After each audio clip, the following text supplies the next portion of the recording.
मुझे लगता है कि इस टाइम कोई सिंगल बचा ही नहीं है ना। तुम्हारी उम्र के लड़के अब सिंगल बच्चे ही नहीं है भाई। 80% लड़के तुम्हारी उम्र के इस टाइम कमिटेड है। 80% लड़कों के पास गर्लफ्रेंड है और बचे हुए 10% के पास दिमाग है। एक मिनट, 80-10, अभी 10 और बचे, तो वो 10% तुम हो ना। बचे हुए 10% तुम हो ना। लड़की है ना दिमाग है, काली बैठे हुए हो।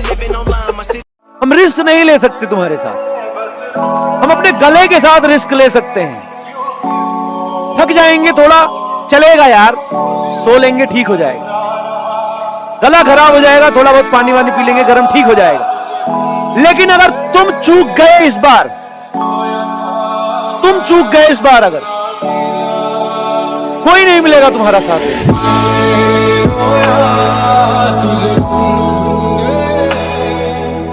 को सब कुछ विरासत में नहीं मिलता, कई रातें बितानी पड़ती हैं किताबों के साथ। दुनिया के सबसे ज्यादा सपने एक ही बात ने बर्बाद किए हैं। दुनिया के सबसे ज्यादा सपने एक ही बात ने बर्बाद किए हैं, और वो बात क्या है? छोड़ यार, कल कर लेंगे।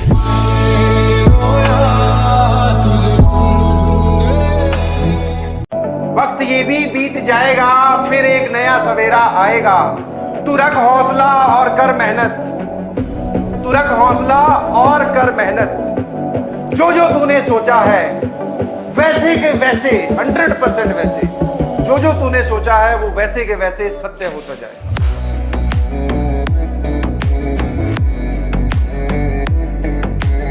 उसे मेरी याद नहीं आ रही, लगता है ना कि मैं उसे भूल नहीं पा रहा हूँ। वो तो मेरे मैसेज का रिप्लाई नहीं कर रही, या कर रहा, दोनों तरफ हो सकता है ना। और मैं वो टीचर नहीं हूँ जो तुमको बोलूंगा कि बेटा मूव ऑन करो, उनको भूल जाओ, छोड़ दो। बिल्कुल नहीं, यार रखो दिल में बात को, भूलना मत एकदम।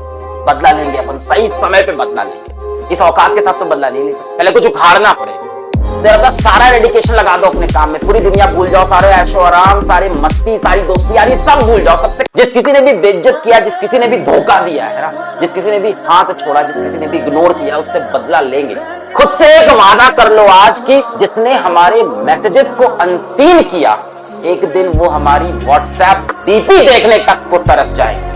जिसने हमारे मैसेजेस को अनसीन किया, एक दिन हमारी व्हाट्सएप डीपी तक देखने को तरस जाएंगे। वापस मिलने वो जरूर आएंगे, पर तब हमसे नहीं, हमारे पीए से टाइम लेकर जाएंगे। तोड़ेंगे गुरूर इश्क का और इस कदर सुधर जाएंगे।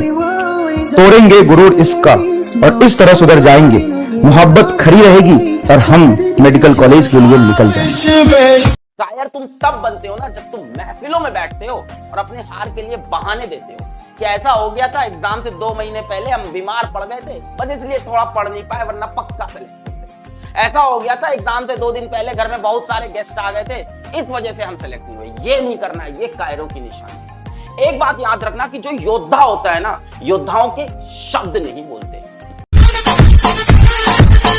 बेटा तुम पर कोई यकीन करे ना करे, तुम्हें खुद अपने आप के ऊपर यकीन रखना ही होगा, क्योंकि तुम्हारा यकीन ही इस समय तुम्हारी ताकत है।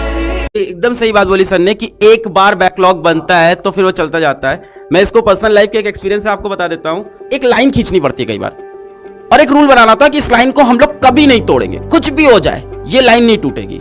कुछ नियम होते हैं ना, वो नियम नहीं तोड़ेंगे। जैसे होता है, जैसे एक नियम होता है कि माँ बाप को कभी गाली नहीं देंगे, नियम समझ रहे हो, इस लेवल का नियम होना चाहिए। कुछ नियम होते हैं ना, बाहर जाएंगे तो कपड़े पहनेंगे, उस तरह का तुम्हें डेली रूटीन का नियम। जैसे मैंने एक नियम बनाया था, कभी यूट्यूब पे नहीं बोलूंगा आके कि लाइक करो इस वीडियो को, प्लीज सब्सक्राइब माय चैनल, कभी नहीं बोला इस तरह की चीज। फिर एक लाइन बनाई, फिर हमारे जितने भी ऑसम टीचर्स हो हम लोगों ने कभी नहीं बोला, क्योंकि एक लाइन खींची हम लोग ने। ऐसे ही तुम्हें एक लाइन, एक पता है लक्ष्मण रेखा होती है, एक नियम होता है, इसको कोई तोड़ नहीं सकता, ऐसा होता है। तो ऐसा एक नियम हो, उसको कोई तोड़ ही नहीं सकता हो। इस लेवल का तुमको ये नियम बनाना होगा कि बैकलॉग हो ही नहीं सकता, बैकलॉग हुआ तो जीवन खत्म, इतना इंपॉर्टेंट हो जाएगा। तो अगर देखा जाए, एक बच्चे ने जिसने अपना बेस तैयार रख कर लिया है ना, 11th के 12th खत्म होने के बाद सिर्फ 45 दिन लगते हैं इसको बहुत अच्छे से शार्प करने में, 45 डेज।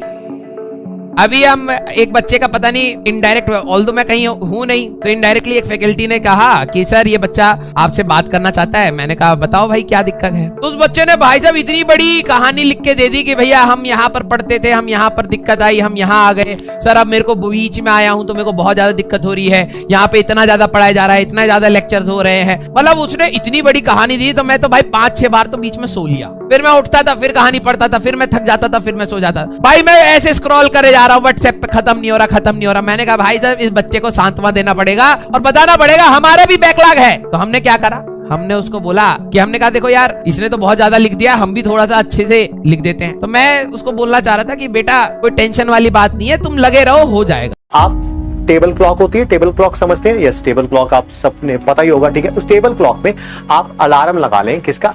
1 घंटे का अलार्म लगा लें, ठीक। और उसके बाद पढ़ना शुरू करें। 1 घंटे के बाद 2 काम होंगे, या तो जो आपने रिवाइज करना था वो कंप्लीट हो गया होगा, या जो आपने रिवाइज करना था वो कंप्लीट नहीं हुआ होगा। मान लो नहीं भी होगा तो अलार्म तो बजेगा ना। हाँ, अलार्म बजेगा, कम से कम वो गिल्ट फैक्टर तो अंदर आएगा ही आएगा ना। अरे यार मैंने ये काम कंप्लीट करना था, 1 घंटे का काम था, 1 घंटा भी मैंने डिसाइड किया है, किसी टीचर ने आकर नहीं डिसाइड किया मेरे लिए, ठीक है। काम करने से पहले आपको पता चल जाएगा ना यार 20 मिनट का काम है कि 1 घंटे काम है कि 2 घंटे का काम है। लंबे अलार्म मत लगाएं, हमेशा छोटे अलार्म लगाएं, 20 मिनट के, 25 मिनट के, 30 मिनट के, 35 मिनट के। क्यों? लंबे अलार्म को इंसान भूल जाता है, दिमाग फिर कहीं घूमने चला जाता है। अगर पता है ना कि अभी मेरा 10 मिनट बाद या 20 मिनट बाद अलार्म बजने वाला है, तो हम स्पीड में काम करने की कोशिश करते हैं। अब ये पता है कि 2 घंटे बाद अलार्म बजेगा, तो बस फिर वही है, दिमाग को ले जाओ कहीं जुहू चौपाटी पे घुमाने के लिए, ठीक है।